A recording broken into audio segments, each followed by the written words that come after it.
नमस्कार दोस्तों, मैं राम भारद्वाज आपका स्वागत करता हूं आपकी शानदार जानदार जबरदस्त हिंदी की कक्षा में, जहां पर आज एक नए टॉपिक को हम लोग शुरू करने वाले हैं जिसका नाम है सर्वनाम। अपने नाम में बहुत ही इंपॉर्टेंट टॉपिक है और इक्का दुक्का क्वेश्चन आपको देखने के लिए जरूर मिलेगा।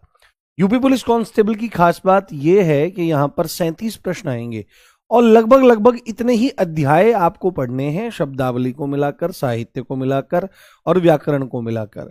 और हर एक टॉपिक से, जितने भी टॉपिक हैं, हर एक टॉपिक से एक दो प्रश्न ऐसे देखने को मिल जाते हैं। कभी किसी की संख्या बढ़ जाती है, कभी किसी की संख्या बढ़ जाती है।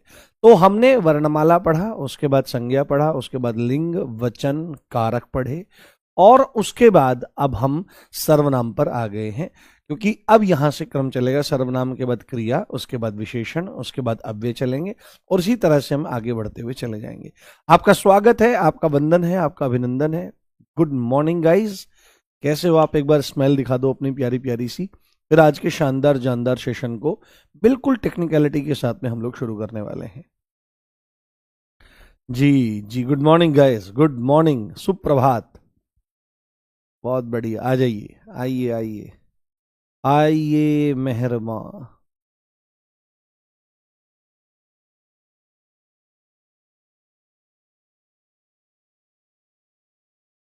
और शानदार, चलिए चलिए चलिए, बहुत बढ़िया। चलिए आज के टॉपिक की शुरुआत करते हैं बड़े प्यारे ढंग से, बड़े शानदार तरीके से।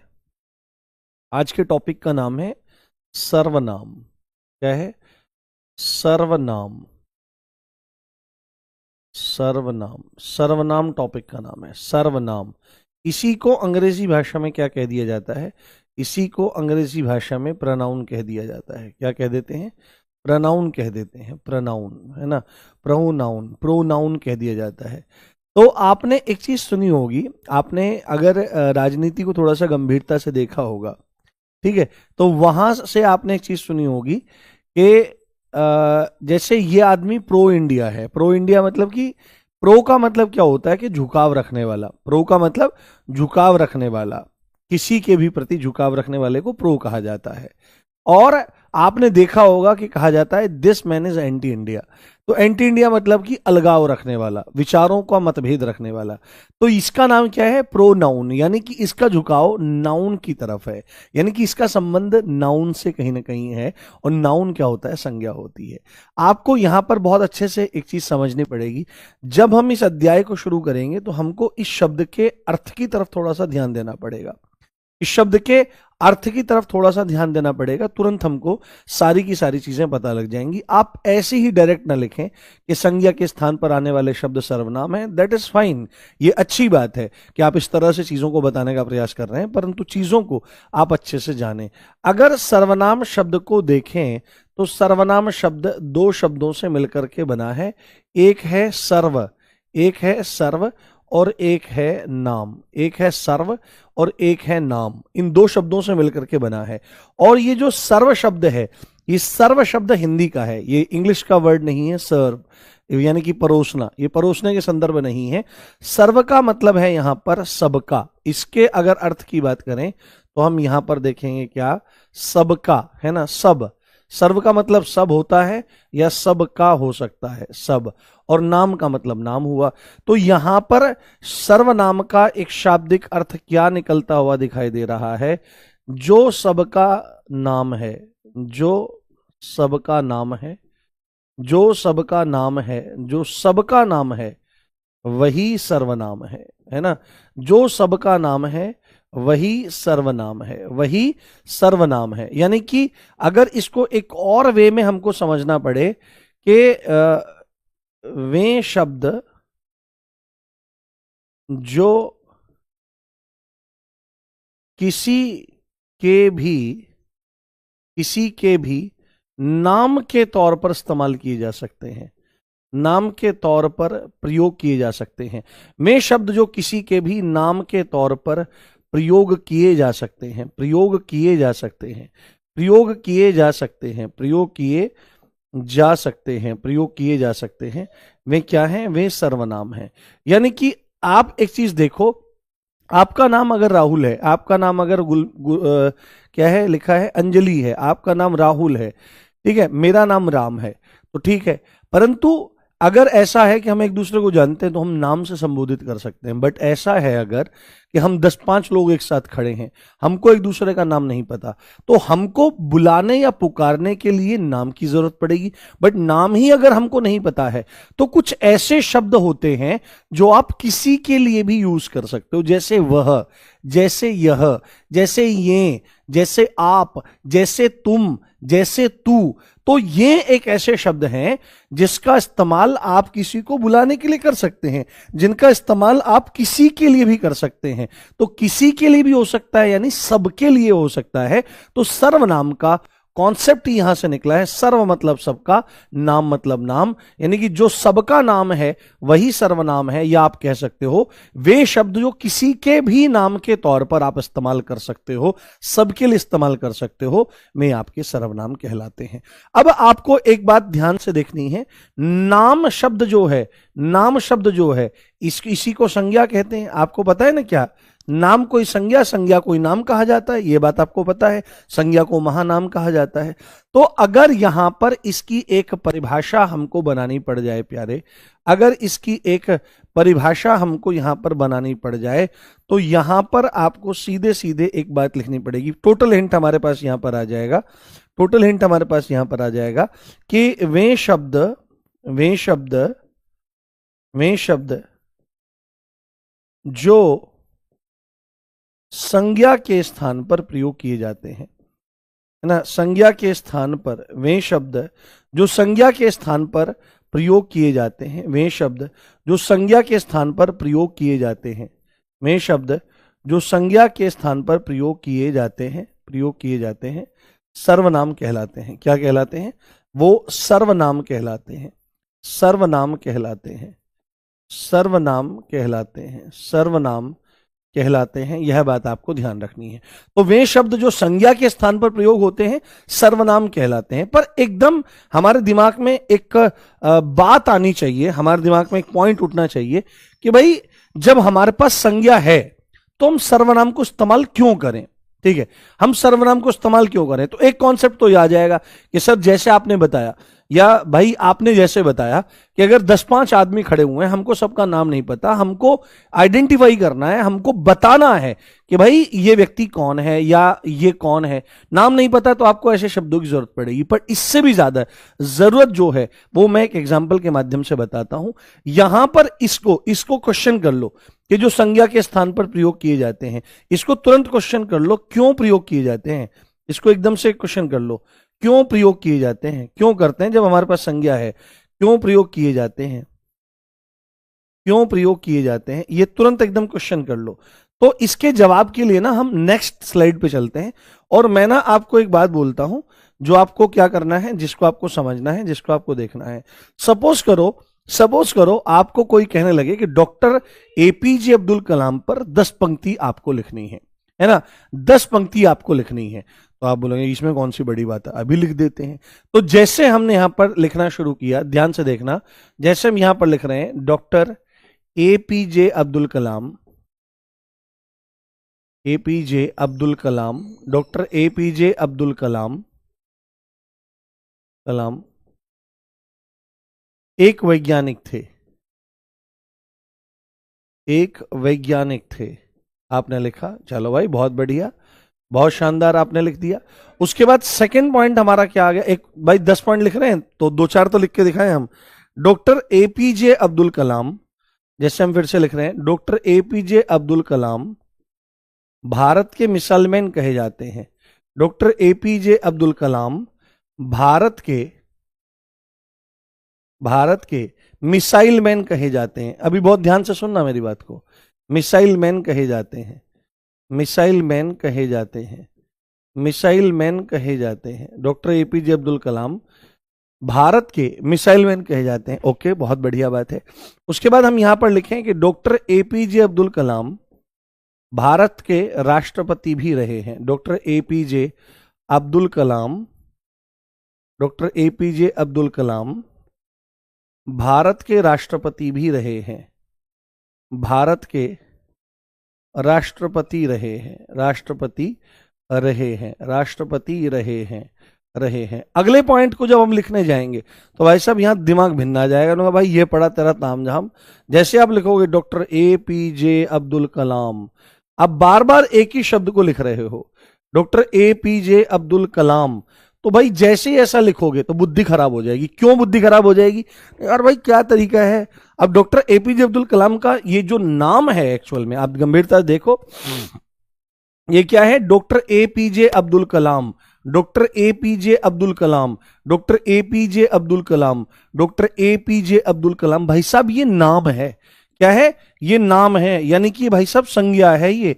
और आप जब यहां पर बार बार संज्ञा का इस्तेमाल करोगे तो आपको क्या महसूस होने लगेगा, भाषा या लैंग्वेज आपको बहुत कठिन महसूस होने लगेगी। आपको लगेगा अरे क्या बवाल है, क्या दिक्कत है, भाषा में कठिनता बढ़ जाएगी, भाषा में नीरसता बढ़ जाएगी, कोई रस ही नहीं आएगा। जबकि इसके बजाय अगर मैं सिर्फ एक बार यहां पर लिखूं डॉक्टर APJ अब्दुल कलाम एक वैज्ञानिक थे, उसके बाद ये ना लिख करके मैं सीधे लिखूं वे भारत के मिसाइल मैन कहे जाते हैं, वे भारत के राष्ट्रपति रहे हैं, वे आपके क्या है, एक महानतम व्यक्तित्वों में से एक हैं, तो आपका दिमाग एकदम से, अभी देखो तुरंत मेरे को भी रिलैक्स महसूस हुआ जैसे ही हमने एक बार नाम संज्ञा का इस्तेमाल किया और फिर उसके बाद संज्ञा के स्थान पर इन शब्दों का प्रयोग किया, तो हमको पता लगा कि भाषा सरल हो गई, भाषा में सरसता बढ़ गई और अंडरस्टैंडिंग बढ़ गई है।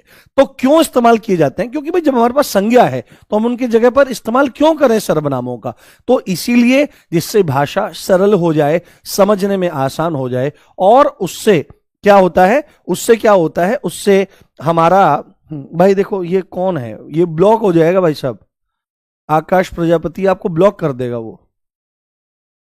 हाँ आपको ब्लॉक कर देगा मेरे भाई। वो ये बच्चा लिख रहा है सर आप इतना डीप मत पढ़ाइए, ये क्या डीप है, ये तो ये पहला चरण है, ये बेसिक चीजें हैं मेरे भाई, शायद आपने आज तक पढ़ा ही नहीं है, इसका मतलब ये तो बहुत बेसिक चीजें हैं।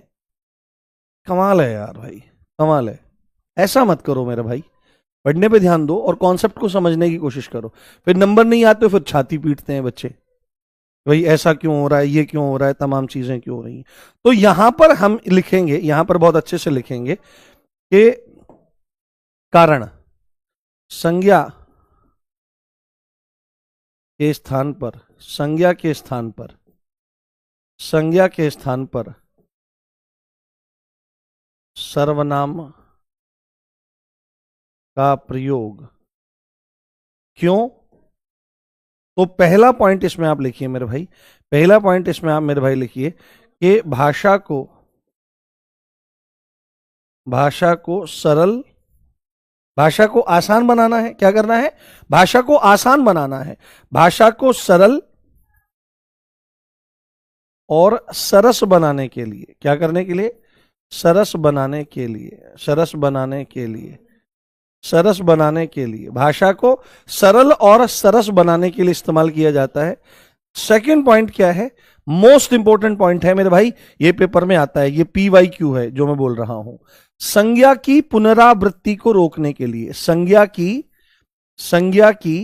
पुनरावृत्ति, पुनरावृत्ति क्या होती है, रिपीटेशन, संज्ञा की पुनरावृत्ति को रोकने के लिए, संज्ञा की पुनरावृत्ति को रोकने के लिए, संज्ञा की पुनरावृत्ति को रोकने के लिए हम क्या करते हैं, हम सर्वनाम का प्रयोग करते हैं। यह बात आपको ध्यान रखनी है, पेपर में आएगा सर्वनाम का प्रयोग क्यों किया जाता है, तो आपको बोलना पड़ेगा कि संज्ञा की पुनरावृत्ति, यानी कि संज्ञा देखो रिपीट हो रही है ना, बार बार रिपीट हो रही है, तो संज्ञा के रिपीटेशन को रोकने के लिए हम क्या करते हैं मेरे भाई, संज्ञा के रिपीटेशन को रोकने के लिए, संज्ञा के रिपीटेशन को रोकने के लिए हम सर्वनाम का प्रयोग करते हैं। यह बात आपको समझ लेनी चाहिए।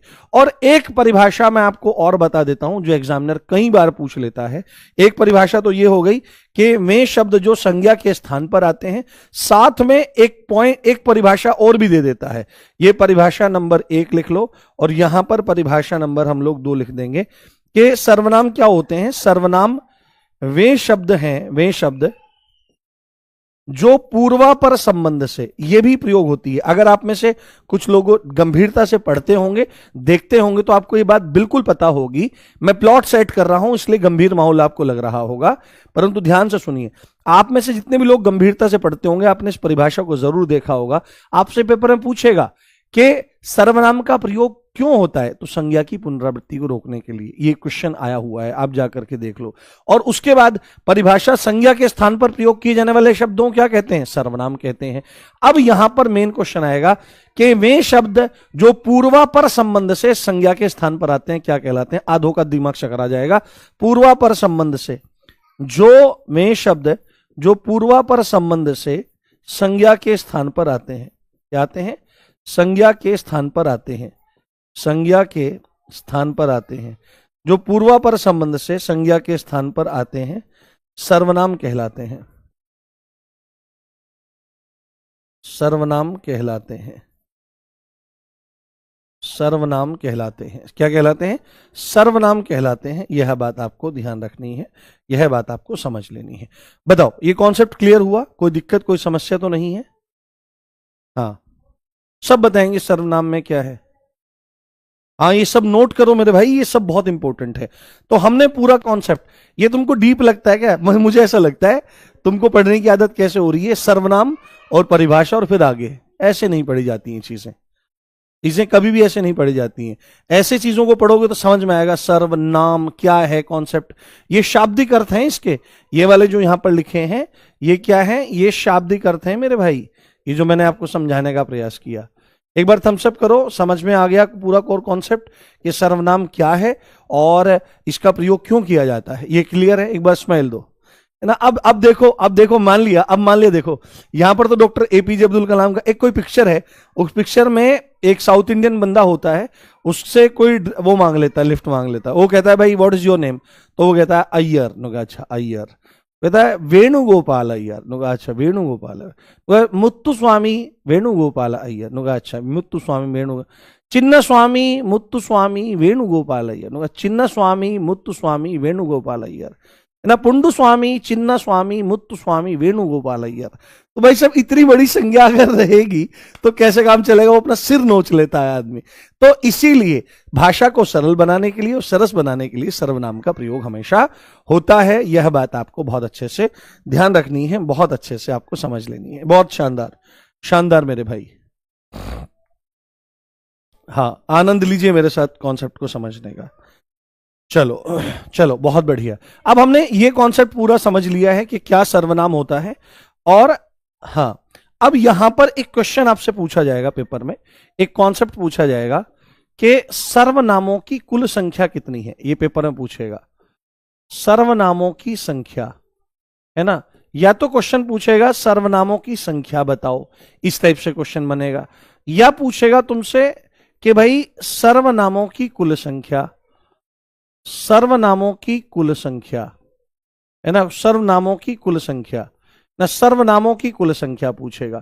या यह भी पूछ सकता है कि सर्वनामों की मूल संख्या। हाँ, बहुत बढ़िया मेरे भाई, पढ़िए आनंद से, खूब आनंद से पढ़िए, और मुझे बहुत अच्छा लग रहा है। अच्छा, धमाल मूवी का है वो? अच्छा, गोविंदा की है? पता नहीं, धमाल मूवी है, गोविंदा की है, क्या है। तो सर्वनामों की संख्या डायरेक्ट पूछ सकता है, सर्वनामों की कुल संख्या पूछ सकता है, या ऐसे प्रश्न पूछ सकता है कि मूल सर्वनामों की संख्या। क्या पूछ सकता है मेरे भाई? मूल सर्वनामों की संख्या, मूल सर्वनामों की संख्या, मूल सर्वनामों की संख्या। इस तरह से आपके पास प्रश्न बन सकता है। तो किसी भी तरह से प्रश्न बने, उत्तर जो आपको लगाना है वो एक ही होगा, और आपको बोल देना पड़ेगा 11। मोस्ट इंपोर्टेंट है, क्या बोलना है आपको? 11। सर्वनामों की संख्या कितनी है? तो 11। मूल सर्वनामों की संख्या कितनी है? तो 11। सर्वनामों की कुल संख्या है तो 11। तो कैसे आपको इनको याद रख लेना है, मतलब सर्वनाम शब्द जो होते हैं उनकी संख्या। यहां पर भेद नहीं पूछा जा रहा है कि सर्वनाम के प्रकार कितने हैं, सर्वनाम के प्रकार नहीं है, यहां पर पूछा जा रहा है सर्वनामों की संख्या, कि सर्वनाम कितने हैं। तो स्पेशली सर्वनाम जो आपको देखने हैं उनके आप ग्रुप बना लो। कैसे बना लो? जैसे तीन का ग्रुप बना लो, मैं तू आप। क्या है? मैं तू आप। एक ग्रुप आपका ये बन गया, ठीक है, एक ग्रुप आपका ये बन गया। दूसरा ग्रुप आपको बना लेना है यह और वह, ये सर्वनाम शब्द हैं, यह और वह। तीसरा आपको बना लेना है जो और सो, क्या है, जो और सो, जो और सो।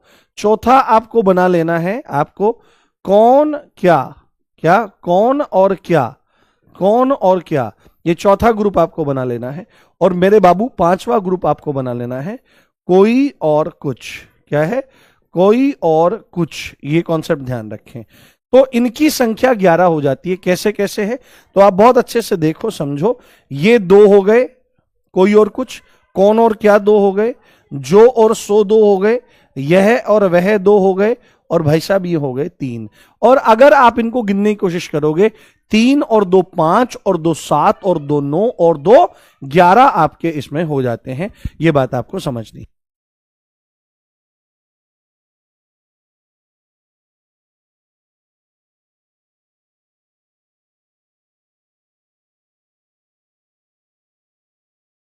हाँ ठीक है।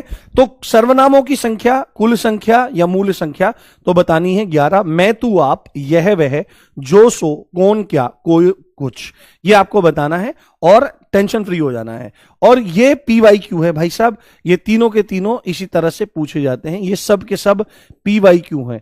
देखो आपको लगता होगा कि सर PYQ डिस्कस किया करो, तो PYQ इसी तरह से डिस्कस हो सकते हैं, क्योंकि अगर इनके साथ में क्वेश्चन लगाए जाएं बार बार, तो एक टॉपिक जो 2 या 3 दिन में पूरा होता है वो 5 या 6 दिन ले जाएगा। और जो कोर्स हमको अप्रैल तक पूरा करना है, संभवतः वह जुलाई या अगस्त में पूरा होगा। तो इसका शानदार तरीका है कि इस तरह से PYQ वगैरह बताते चलें, फिर प्रैक्टिस सेशन जो होगा उसमें चीजों को दिखाते चलें। तो आपको ध्यान रखना है सर्वनामों की कुल संख्या 11 है। और हमेशा नोट्स को ऐसे ही बनाया करो। उससे क्या होगा कि आपका जो क्रिएटिव स्किल है वो बहुत ज्यादा बढ़ जाएगा, जो क्रिएटिव साइड है, और आपको चीजों को याद रखने में बहुत मदद मिलेगी। अब सबसे इंपॉर्टेंट जो प्रश्न है मेरे भाई, वो कौन सा है, सर्वनामों के भेद। क्या है, आपसे सीधे पूछेगा पेपर में कि सर्वनामों के भेद बताओ भाई, सर्वनामों के कितने भेद हैं। पहला प्रश्न तो यही आएगा, सर्वनामों के भेद, सर्वनामों के भेद। तो आपको बता देना है सर्वनामों के जो भेद हैं वो कितने भेद हैं। सर्वनामों के 6 भेद हैं। कितने, 6 भेद हैं। बहुत इंपॉर्टेंट पॉइंट है, ध्यान रखना। मैंने आपको कई बार ये चीज बोली है कि हिंदी में जितने भी अध्याय हैं, हिंदी में जितने भी अध्याय हैं, उसमें आपको क्या काम करना है, उसके आपको भेदों को, जितने भेद हैं, संज्ञा कितने भेद हैं, सर्वनाम के, कारक के कितने भेद हैं, लिंग के, वचन के, वर्णमाला में वर्णों के कितने भेद हैं, कितने टाइप के होते हैं, इनके लिए एक चार्ट बना लो बड़ा और दीवार पे चिपका दो।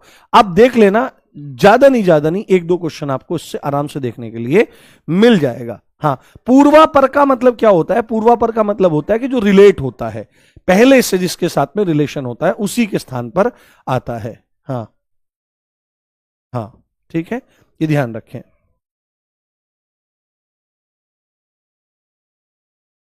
ये गंभीरता से देखें, गंभीरता से देखें, डीप मत पढ़ाओ, स्पीड बढ़ाओ। हाँ भाई देखो, मैं तो ऐसे ही पढ़ाऊंगा। आपको अगर दिक्कत है तो आप रिकॉर्डेड देख सकते हैं, स्पीड में बढ़ा करके देख सकते हैं, पर मुझे इसी तरह पढ़ाना आता है। सर्वनामों के भेद क्या है, 6 भेद हैं। और आपको मैं एक बात बता देता हूं, आप में से अगर कोई बच्चा अंग्रेजी माध्यम का होगा तो भेद को ही काइंड कहा जाता है, काइंड, ठीक है। और भेद को ही प्रकार कहा जाता है, तो इसी को टाइप। यानी कि आप यहां पर मोटा मोटा इस बात को बोल सकते हो, आप इस बात को बोल सकते हो कि कितने भेद हैं, तो 6 भेद हैं। जिसमें हम लिखना शुरू करें, जिसमें हम लिखना शुरू करें, सबसे जो पहला भेद है, सबसे जो पहला भेद है वो कौन सा है, वो पुरुषवाचक सर्वनाम है। यहां से क्वेश्चन कैसा बनता है, यहां से क्वेश्चन कैसा बनता है कि भाई 4 आपको दे देगा, 3 तो आपको सर्वनाम के भेद दे देगा, 1 विशेषण का दे देगा। पूछेगा कि इनमें से कौन सा सर्वनाम का भेद नहीं है, या 3 गलत दे देगा, 1 सही दे देगा, पूछेगा इनमें से कौन सा नहीं है। तो पुरुषवाचक सर्वनाम क्या है मेरे भाई, यहां पर पुरुषवाचक सर्वनाम के बारे में आ जाएगा। सेकंड इज निश्चयवाचक सर्वनाम। क्या है बाबू, सेकंड इज निश्चयवाचक सर्वनाम। निश्चयवाचक यानी कि जब हम निश्चय करके, पक्का करके किसी की तरफ इशारा करते हैं तो वो आएगा। अभी समझाएंगे, इनको एक एक करके लेंगे। उसके बाद निश्चय है तो हमारा तीसरा क्या आ जाएगा, तीसरा हमारा आ जाएगा अनिश्चयवाचक सर्वनाम। कौन सा आ जाएगा, अनिश्चयवाचक सर्वनाम हमारा आ जाएगा। उसके बाद चौथे नंबर पर हमारा क्या आ जाएगा, चौथे नंबर पर आ जाएगा हमारा संबंधवाचक सर्वनाम। कौन सा आ जाएगा, संबंधवाचक सर्वनाम, संबंधवाचक सर्वनाम, संबंधवाचक सर्वनाम हमारा आ जाएगा। पांचवें नंबर पर हमारा आ जाता है यहां पर प्रश्नवाचक सर्वनाम।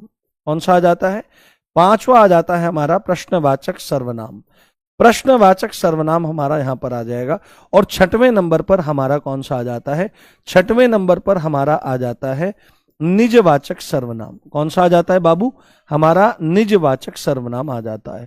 तो ये 6 भेद आपको बहुत अच्छे समझने हैं। पहला है पुरुषवाचक, दूसरा है आपका कौन सा, दूसरा है निश्चयवाचक, तीसरा अनिश्चयवाचक, चौथा संबंधवाचक, संबंधवाचक, पांचवा प्रश्नवाचक, छठवां निजवाचक।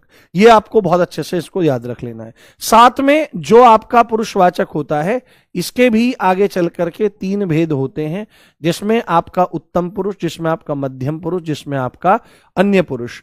तो इसमें आप लिखिए उत्तम पुरुष, इसको हटा देते हैं वहां से, आपको याद हो गया होगा, पता चल गया होगा। तो यहां पर उत्तम पुरुषवाचक कौन सा आता है, इसी में आपका आता है उत्तम पुरुषवाचक। क्योंकि क्वेश्चन यहां से बनता है, वो पूछता है कि भाई 4 ऑप्शन दिए रहेगा कि पुरुषवाचक सर्वनाम का भेद इनमें से कौन सा नहीं है।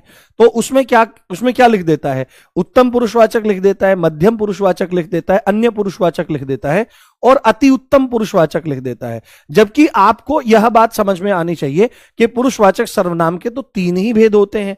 तो यहां पर क्या आ जाएगा, मध्यम पुरुषवाचक। क्या आ जाएगा बाबू, यहां पर मध्यम पुरुषवाचक सर्वनाम आपका आ जाएगा। और तीसरा आ जाएगा आपका अन्य पुरुषवाचक। क्या आ जाएगा, अन्य पुरुषवाचक आपका यहां पर कॉन्सेप्ट आ जाएगा। ये आपको समझ लेना है। तो सर्वनामों के भेद से संबंधित जो भी कॉन्सेप्ट आएगा वो आपको यहां पर देखने के लिए मिल सकता है और आप यहां से चीजों को जान सकते हो। इज दैट क्लियर, समझ में आ गया? हाँ हाँ, बताइए बताइए मेरे भाई।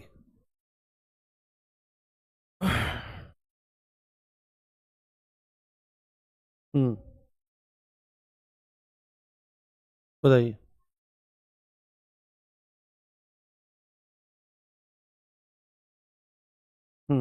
संख्यावाचक विशेषण होता है, सर्वनाम नहीं होता है मेरे भाई। संख्यावाचक विशेषण होता है, सर्वनाम नहीं होता है। ठीक, क्लियर?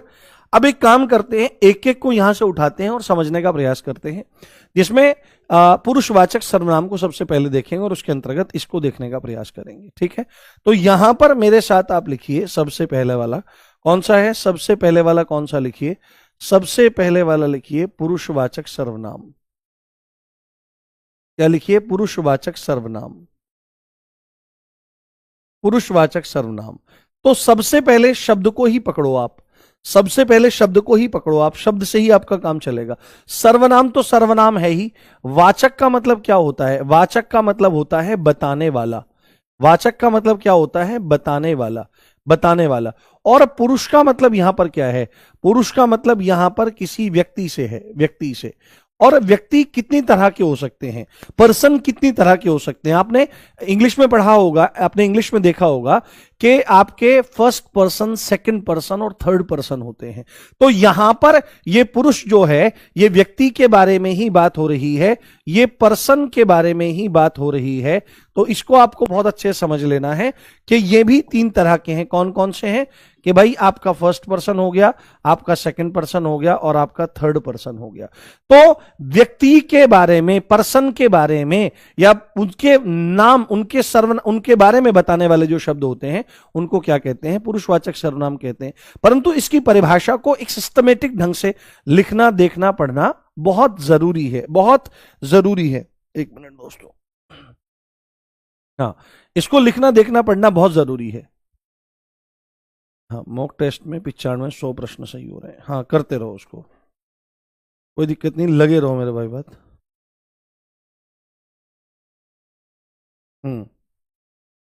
बहुत बढ़िया।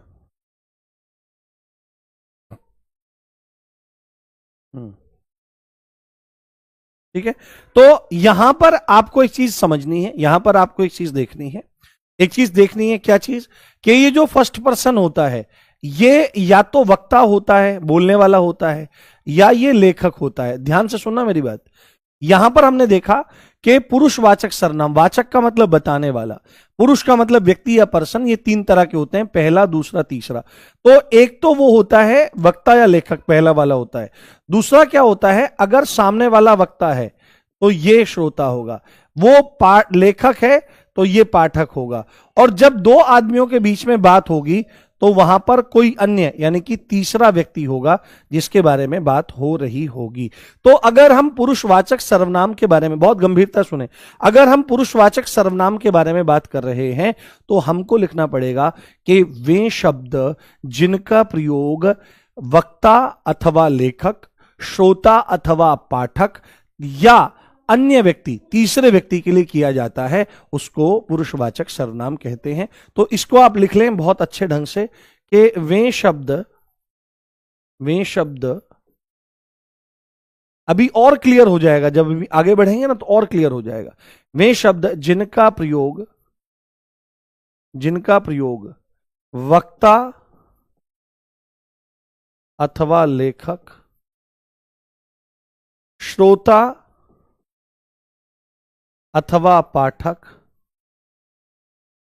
तथा अन्य व्यक्ति के लिए किया जाता है, अन्य व्यक्ति के लिए किया जाता है, अन्य व्यक्ति के लिए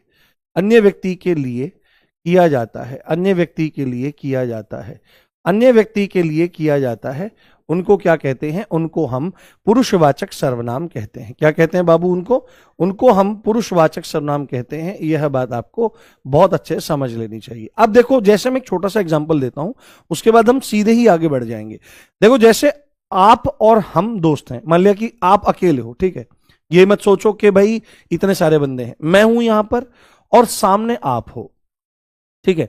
अब यहां पर मैं कौन हूं, मैं बोल रहा हूं, मैं वक्ता हूं, और आप सामने हो, सामने वाला कौन, सामने वाला, ये जो सेकंड पर्सन होता है ये सामने वाला होता है। सीधे सीधे अगर हम इसमें लिखें तो ये सामने वाला होता है, ये सामने वाला होता है, ये सामने वाला, ये आपका बोलने वाला, कहने वाला होता है, वक्ता या लेखक।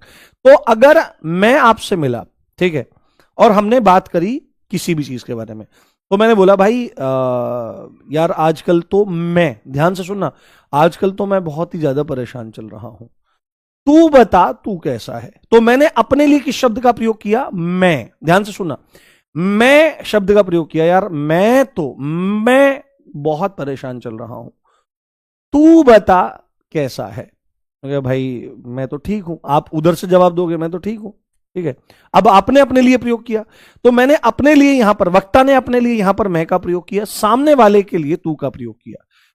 चल भाई तू तो ठीक है, उसका बता, वो जो वहां खड़ा है, तीसरा हमारा दोस्त खड़ा है, उसका, वो कैसा है। अब हमने वो, यानी कि ऐसे शब्द जिनका इस्तेमाल वक्ता खुद के लिए कर रहा है, सामने वाले के लिए कर रहा है तथा तीसरे के वाले के लिए कर रहा है, वही है पुरुषवाचक सर्वनाम। क्या है, वही है पुरुषवाचक सर्वनाम। यह बात आपको बहुत अच्छे से ध्यान रखनी चाहिए।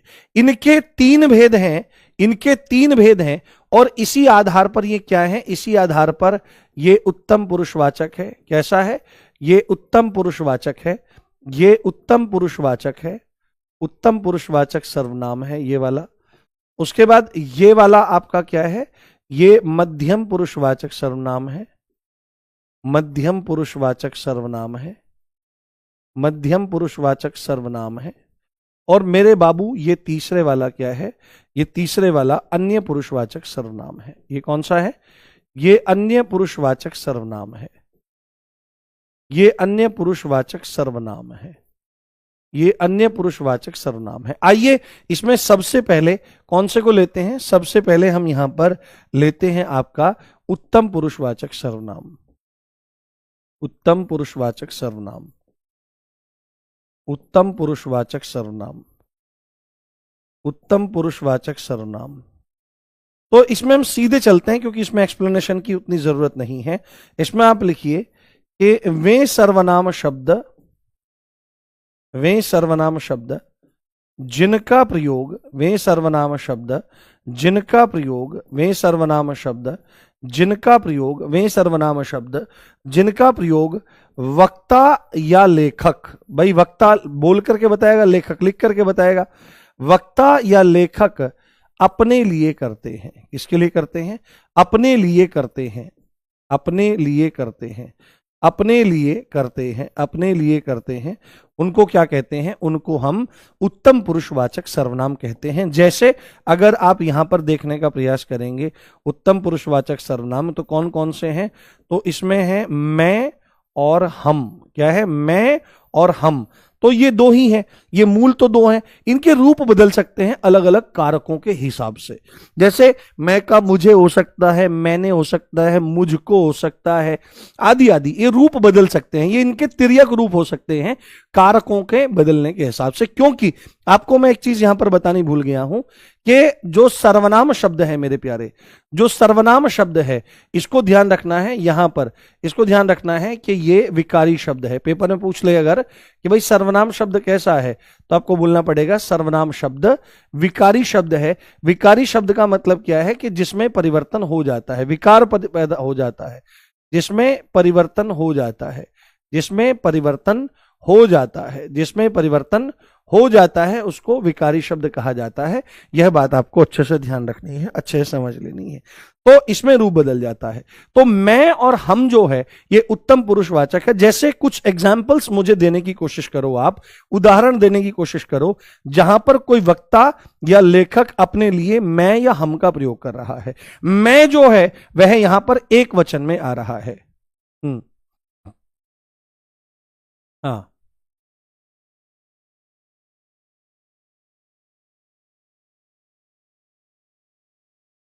हाँ, ये हाँ बताइए। तो मैं और हम, इसके इसके कुछ एग्जाम्पल्स आप बनाइए और बताने का प्रयास करिए। तो जैसे मैं यहां पर लिख रहा हूं अपने लिए कि मैं पढ़ा रहा हूं, हमने यहां पर क्या लिखा? एग्जाम्पल्स। एक काम करते हैं, इसके उदाहरण जो है ना वो अगले पेपर पर ले लेते हैं, अगली स्लाइड पर ले लेते हैं, जिससे अच्छे से समझ में आ जाए। उदाहरण, उदाहरण, उदाहरण आगे ले लेते हैं, इसके उदाहरण अगले पेपर पर ले लेते हैं। जैसे मैं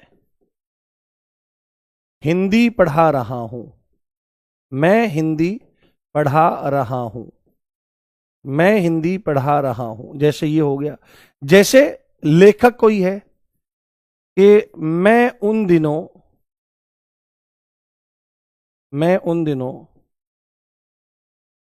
खूब दौड़ा करता था, मैं उन दिनों खूब दौड़ा करता था, मैं उन दिनों खूब दौड़ा करता था। इस तरह का एग्जाम्पल बन जाएगा। बिल्कुल आप एग्जाम्पल्स दे रहे हैं, बहुत बढ़िया।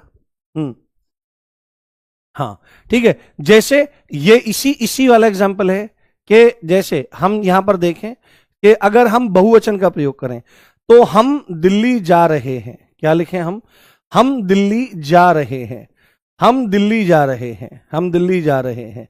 या हम यहां पर लिखें कि हम हम हम उत्तर प्रदेश पुलिस में, हम उत्तर प्रदेश पुलिस में, जैसे हम यहां पर लिखें हम उत्तर प्रदेश पुलिस में, हम उत्तर प्रदेश पुलिस में, हम उत्तर प्रदेश पुलिस में, हम उत्तर प्रदेश पुलिस में, जस्ट अ मिनट, हम उत्तर प्रदेश पुलिस में, हम उत्तर प्रदेश पुलिस में क्या करेंगे? दीवान जी बनेंगे। हम उत्तर प्रदेश पुलिस में दीवान जी बनेंगे, हम उत्तर प्रदेश पुलिस में दीवान जी बनेंगे, है ना। जैसे इसमें एग्जाम्पल लिखा जा सकता है कि हमें परेशान मत करो, हमें परेशान मत करो, हमें परेशान मत करो। तो यहां पर रूप बदल गया है, देखो है यही सब चीज। तो आप यहां पर देखो कि बोलने वाला या कहने वाला अपने लिए मैं, हम और हमें। तो यहां पर यह एग्जाम्पल स्पष्ट रूप से बता रहा है कि वे सर्वनाम शब्द जिनका इस्तेमाल वक्ता या लेखक अपने लिए करता है, स्वयं के लिए करता है। हां मुझसे गलती हो गई, ये रूप बदल जाते हैं कारकों के हिसाब से। मुझसे, मुझको, मुझे, मैंने, ये है हमें, हमको, हमसे, हमारा इत्यादि, ये रूप बदल जाते हैं पर रहेंगी यही चीजें। मूल कॉन्सेप्ट क्या है कि रूप कैसा भी बदल जाए आपको ध्यान रखना है कि वो वक्ता या लेखक अपने लिए प्रयोग कर रहा है कि नहीं। तो ये एग्जाम्पल आपके हो गए किसके? उत्तम पुरुषवाचक के। उसके बाद हम दूसरे पे चलते हैं जिसका नाम क्या है? जिसका नाम है मध्यम पुरुषवाचक। जिसका नाम क्या है प्यारे? जिसका नाम है मध्यम पुरुषवाचक। जिसका नाम क्या है? जिसका नाम है मध्यम पुरुषवाचक। जिसका नाम क्या है प्यारे? मध्यम पुरुषवाचक, मध्यम पुरुषवाचक सर्वनाम, मध्यम पुरुषवाचक सर्वनाम। तो सीधे ही हम यहां पर लिखें कि वे शब्द जिनका इस्तेमाल वक्ता या लेखक सामने वाले के लिए करता है। ठीक है, इस बात को ध्यान रखें, वक्ता या लेखक सामने वाले के लिए करता है। यहां पर यह नहीं कि अपने लिए करता है। अगर सामने वाला अपने लिए प्रयोग करेगा तो मैं और हम ही हो जाएगा ना, तो उत्तम पुरुषवाचक में चला जाएगा। तो इसमें आपको ध्यान रखना है कि वे सर्वनाम शब्द, हाँ, वे सर्वनाम शब्द, वे सर्वनाम शब्द, वे सर्वनाम शब्द जिनका प्रयोग, जिनका प्रयोग, जिनका प्रयोग वक्ता या लेखक, वक्ता या लेखक श्रोता अथवा पाठक के लिए करता है। श्रोता अथवा पाठक के लिए, श्रोता अथवा पाठक, श्रोता अथवा पाठक मतलब सामने वाला, श्रोता अथवा पाठक मतलब सामने वाला, सामने वाला, श्रोता अथवा पाठक मतलब सामने वाला, सामने वाला के लिए करता है, के लिए करता है, के लिए, के लिए करता है, के लिए करता है, वो मध्यम पुरुषवाचक सर्वनाम हो जाएंगे। ठीक है, जैसे आप बोल रहे हो, ठीक है, ये आपको ध्यान रखना है। तो अगर आप बोल रहे हो तो आप अपने लिए तो बोलोगे कि भाई मैं हिंदी पढ़ रहा हूं, मैं पढ़ रहा हूं, हम जा रहे हैं। पर अगर जस्ट सामने वाले से पूछना हो तो क्या पूछेगा? तो यहां पर मध्यम पुरुषवाचक जो आपके बनेंगे उसमें क्या आ जाएगा? इसमें तू आ जाएगा, इसमें तुम आ जाएगा, तुम आ जाएगा। और अगर ज्यादा सम्मान देना हो तो आपका इस्तेमाल भी किया जा सकता है। क्या किया जा सकता है? आपका इस्तेमाल भी किया जा सकता है। यह आप ध्यान रखो। जैसे इसके उदाहरण आपको बनाने पड़े, इसके उदाहरण आपको बनाने पड़े तो सीधे ही क्या बोला जाएगा कि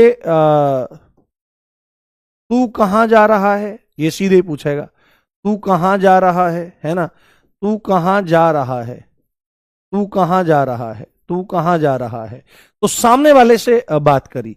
या यहां पर वो बोलने का कोशिश करेगा कि तुम दिल्ली गए थे, तुम दिल्ली गए थे, तुम दिल्ली गए थे, है ना, तुम दिल्ली गए थे। या जैसे यह कहे कि आप भोजन करोगे, आप भोजन करोगे, आप भोजन करोगे, जैसे एक क्वेश्चन पूछ लिया है एक क्वेश्चन फॉर्मेट में। तो ऐसे और भी चीजें हो सकती हैं, जैसे तुम कब आए, जैसे तुम कब आए, जैसे तुम खाना खा रहे हो, ऐसे लिख लेते हैं, तुम खाना खा रहे हो, जैसे तुम खाना खा रहे हो, तुम खाना खा रहे हो। तो आप यहां पर देखने का प्रयास करो कि इन शब्दों का प्रयोग तू का, तुम का, आपका और अगेन तुम का इस्तेमाल कौन कर रहा है? इनका इस्तेमाल वक्ता या लेखक कर रहा है सामने वाले के लिए। ये सामने वाला है। अगर हम यहां पर देखें, अगर हम यहां पर देखें, ये क्या है? ये है हमारा वक्ता या लेखक। ठीक है, ये है हमारा वक्ता या लेखक और ये है हमारा श्रोता अथवा पाठक, है ना, श्रोता अथवा पाठक। तो ये इससे पूछता है। तो ये जब इसके लिए शब्दों का प्रयोग करेगा तो बोलेगा रे तू क्या कर रहा भाई, अरे आप क्या कर रहे हो, अरे तुम क्या करते हो भाई। तो ये कौन है? ध्यान रखना है, ये है हमारा वक्ता, ठीक है, या लेखक। और ये कौन है हमारा भाई? ये है हमारा आपका श्रोता अथवा पाठक, श्रोता अथवा पाठक, श्रोता अथवा पाठक। तो ये चीज आपको समझ लेनी है, ये चीज आपको जान लेनी है। आई थिंक इतना मुश्किल नहीं है, ये बहुत सरलता से आप इसको देख सकते हैं। हाँ, आप कल भी हिंदी पढ़ाएंगे? हाँ जी, हम कल भी हिंदी पढ़ाएंगे। क्लियर हो गया? मध्यम पुरुषवाचक, कोई दिक्कत, कोई समस्या तो नहीं? हाँ, क्लियर हो गया, बताइए। हाँ जी, जी भाई, शुक्रिया मेरे भाई।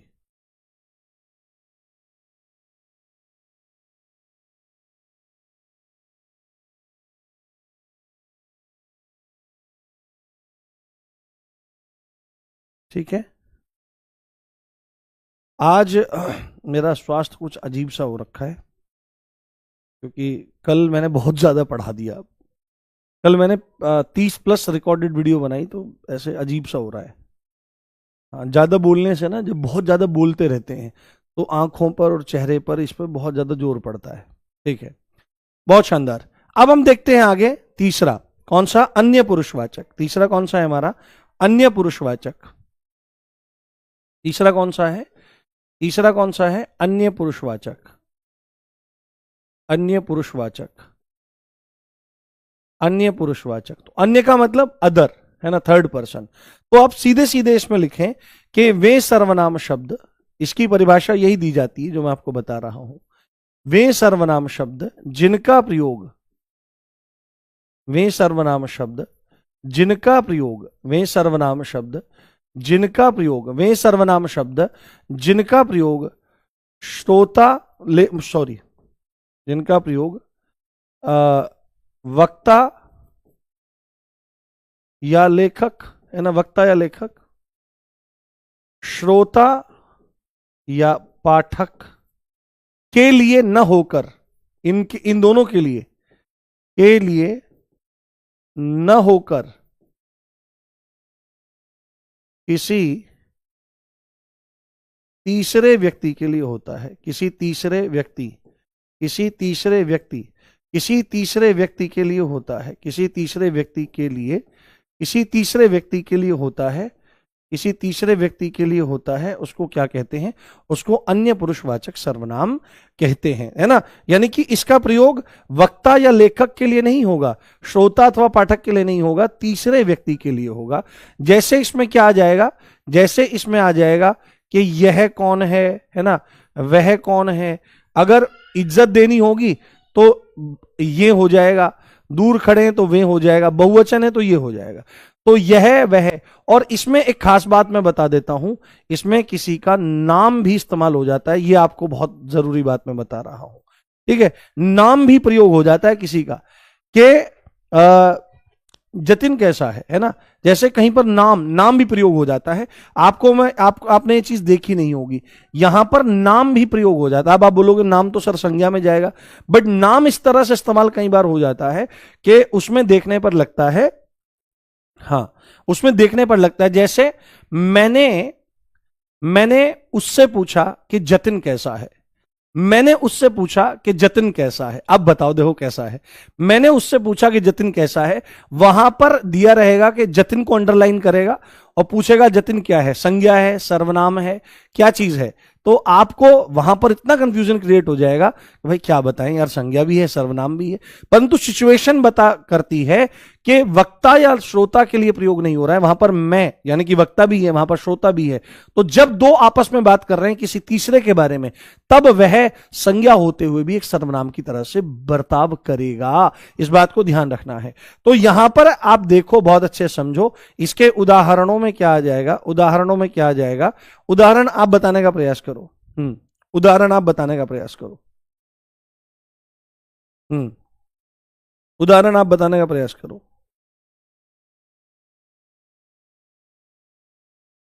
हाँ, रिप्लाई भी तो कर दिया करो। हाँ बेटे, रिप्लाई भी करेंगे, चिंता मत करो। हाँ। हाँ, जैसे यहां पर आप देखो एग्जांपल्स में, मैंने उससे पूछा, मैंने उससे पूछा, है ना, मैंने उससे पूछा कि वह कैसा है। मैंने उससे पूछा कि वह कैसा है। मैंने उससे पूछा कि वह कैसा है। तो यहां पर आप देखो, वह कैसा है, ये थर्ड पर्सन है। क्या है मेरे भाई? ये थर्ड पर्सन है, ये ध्यान रखें आप, ये थर्ड पर्सन है। मैंने उससे पूछा कि वह कैसा है। जैसे कुछ एग्जाम्पल्स आपकी तरफ भी देखे जा सकते हैं। हाँ, वे सब पढ़ रहे हैं, डायरेक्ट आ जाएगा, बिल्कुल। बहुत बढ़िया एग्जाम्पल दिया किसी ने कि दो आपस में बात करें और क्या बात करें कि वह खेल रहा है ना, यह खेल रहा है, यह खेल रहा है, किसी बच्चे के बारे में, यह खेल रहा है। या आप इसमें लिखें कि वे सब पढ़ रहे हैं, वे सब पढ़ रहे हैं, वे सब पढ़ रहे हैं। तो आपको इस चीज को देखते ही एकदम अनुमान होगा कि यहां पर दो आदमी कॉन्वर्सेशन कर रहे हैं, और वो कॉन्वर्सेशन किसके बीच में हो रहा है? वक्ता या लेखक और श्रोता या पाठक के बीच में हो रहा है, और वो किसी तीसरे व्यक्ति के बारे में बात कर रहा है ना, कि वह, यह, ये, तो दो के बीच में बात हो रही है किसी तीसरे के बारे में। तो यहां पर इसको अगर आप एक शॉर्ट फॉर्म में लिखें, उत्तम पुरुषवाचक जब दो व्यक्ति किसी तीसरे के बारे में बात करें, जब दो व्यक्ति किसी तीसरे के बारे में बात करें, किसी तीसरे के बारे में बात करें, जब दो व्यक्ति किसी तीसरे के बारे में बात करें, किसी तीसरे के बारे में बात करें, तो वहां पर आपका क्या होता है बाबू? वहां पर आपका अन्य पुरुषवाचक सर्वनाम होता है, और ये काफी इंपॉर्टेंट आपका हो जाता है। ठीक है, जैसे इसमें ये वाला भी आप एग्जाम्पल ले सकते हैं, ये वाला एग्जाम्पल भी हम लिख देते हैं यहां पर कि हमने उससे पूछा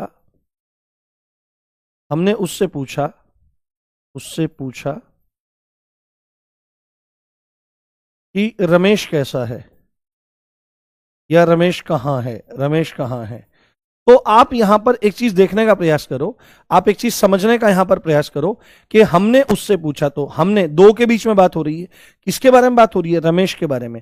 तो रमेश यहां पर एक शब्द होते हुए भी थर्ड पर्सन की तरह बिहेव कर रहा है। कैसे थर्ड पर्सन की तरह बिहेव कर रहा है? तो ये आपको बात बहुत अच्छे से समझ लेनी है। ठीक है, अब मुझे बताओ कि आज का ये पूरा कॉन्सेप्ट आपको समझ में आया कि नहीं? हमने बहुत अच्छे से अन्य पुरुषवाचक को समझा, एक एक चीज को क्रिस्टल क्लियर करना मैं चाहता हूं, और उसी हिसाब से पढ़ाने का प्रयास करता हूं। तो आप इसमें बिल्कुल भी घबराया मत करो। मुझे इस तरह से पढ़ाना बिल्कुल पसंद नहीं है कि बस मैं लिखवा दूं अन्य पुरुषवाचक ये होते हैं। मैं ये चीजें अगर आपको लिखी हुई ही देखनी है तो भाई किताबें हैं, 1000 किताबें हैं, आप किताब उठाओ, उसमें जो कि तू लिखी हुई है। बट मूल बात यह है कि आप चीजों को समझ पा रहे हो कि नहीं। एक बार मुझे प्यारी सी स्माइल दो। हाँ, और मैं आप सबसे मिलना चाहता हूं सीरियसली। जिस दिन यूपी पुलिस कांस्टेबल का रिजल्ट आए फाइनल, उसके बाद एक सम्मान समारोह होगा आरडब्ल्यूए में, उसमें मैं आप सबको देखना चाहता हूं, एक एक बच्चे को देखना चाहता हूं। और उसके लिए हिंदी सबसे ज्यादा जरूरी है, ये बात ध्यान रखना। और हिंदी में 37 का हम टारगेट लेकर के चलेंगे तो निश्चित हमारी विजय होगी। ठीक है, बहुत बढ़िया मेरे भाई, बहुत शानदार मेरे भाई। एक एक चीज क्लियर हो गई है।